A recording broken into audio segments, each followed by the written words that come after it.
Beach FM, locals talking to locals. Beach FM, great to welcome back to the radio Mayor of the Kapiti Coast, Gurunathan. Guru, good morning and welcome to you.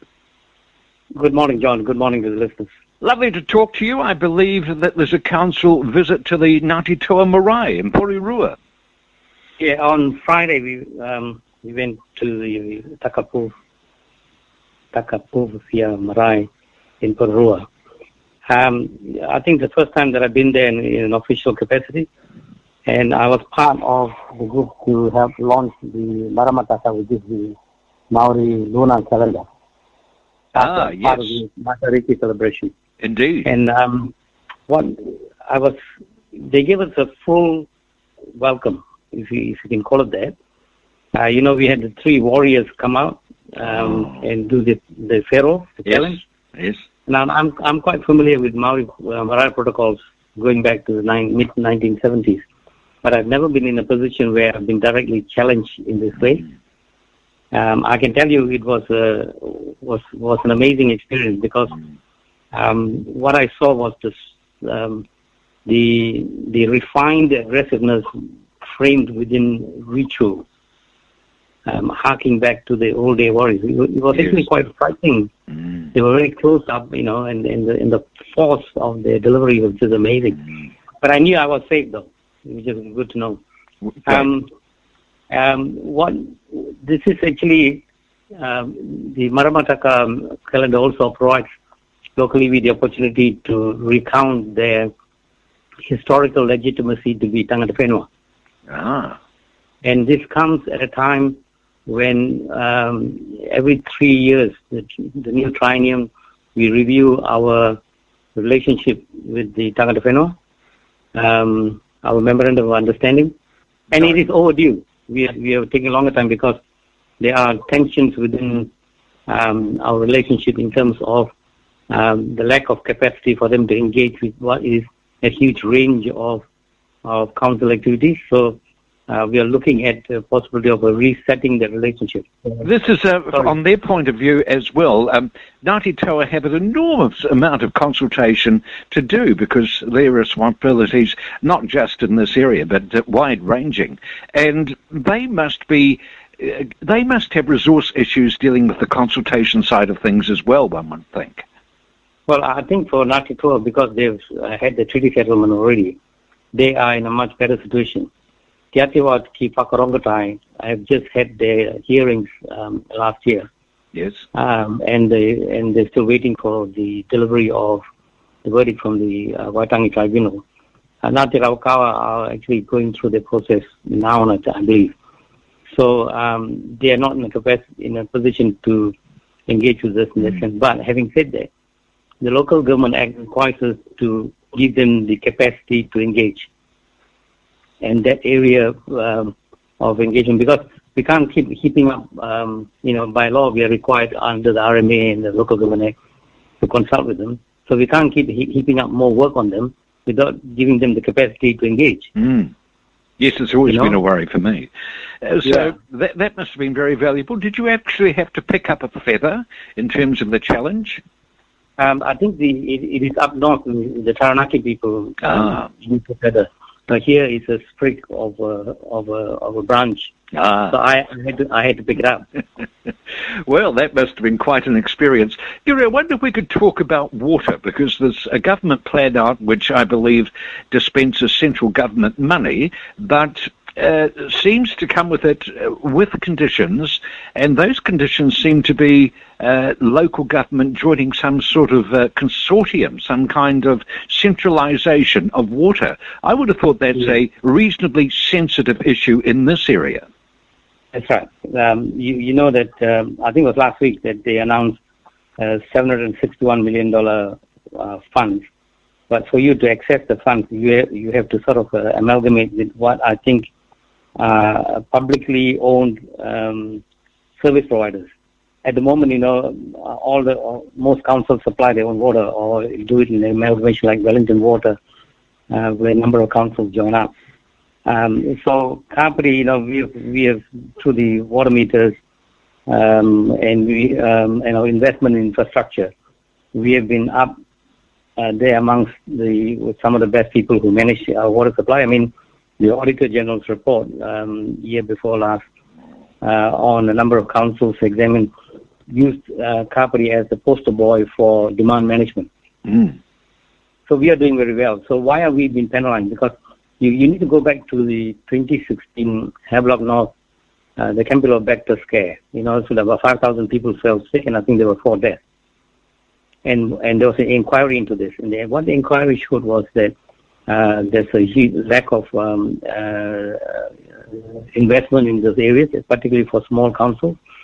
And they said there would be about 100,000 people who fall sick from drinking water every year. Yes. And the recommendation that they made to fix it, they said it would cost about, for the water, it would cost about $575 million right across the country for councils, particularly the smaller councils, to fix their water infrastructure. And, wait for it, for the wastewater side, $2.46 billion. Whoa. This is like huge money, eh? Absolutely. I didn't know about the sewage side of things. Yeah, and the smaller councils don't have the money to fix it, even the medium-sized councils. And the other thing is, a lot of these councils are non-compliant in terms of the drinking water standards because it's sort of voluntarily we do it. So what the government is suggesting is that, one, we have a national regulator. I have no problems with that. I think the national regulator will find we live with it. But and on top of that, what they're suggesting is one of the, I think the options that they're looking at, I suspect, is 3 or 5 publicly owned service providers, which means centralization and amalgamation. That would mean, like in our case, we may have to join Wellington Water or a bigger group. So what happens to the investment in the assets we already have? Yeah. I've asked staff to give me a breakdown.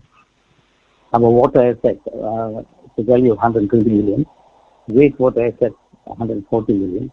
And the stormwater asset is 70 million. So we've got, $330 million worth of assets. 330. So are they going to take all of this in terms of the reform that they're looking at? And then what happens to the money we already invested in it? When you say why are we being penalised, I assume you mean if you don't join this consortium, you won't have that central government money. But you don't have to join the consortium, do you? No. I think what they're looking at is what we are fearful is compulsory amalgamation of our services.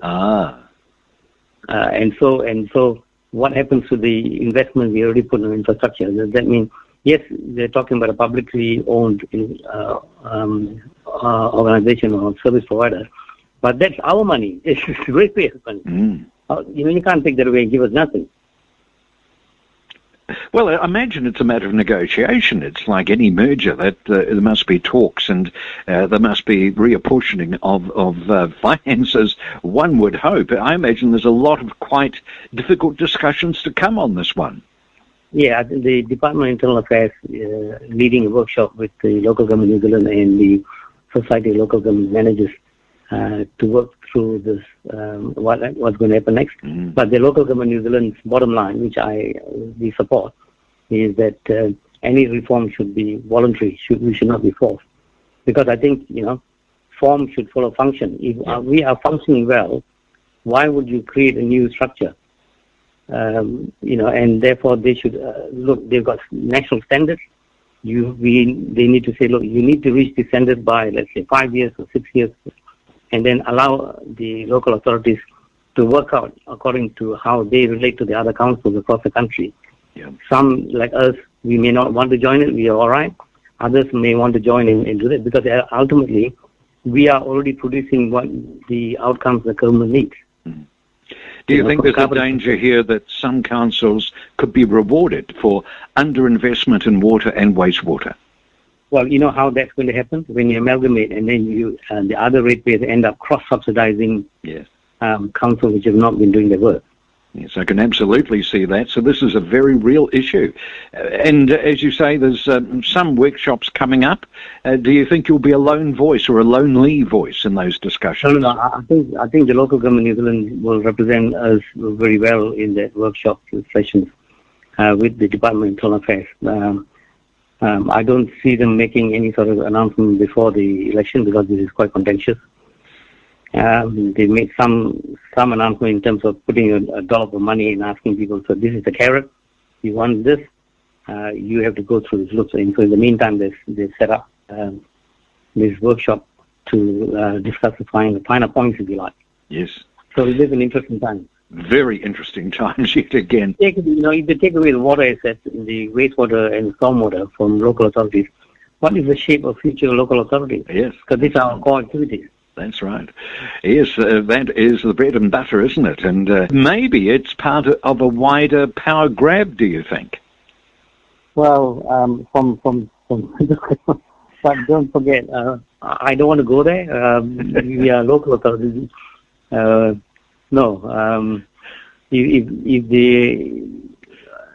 they take a huge amount of tax money out of us, right? Yes.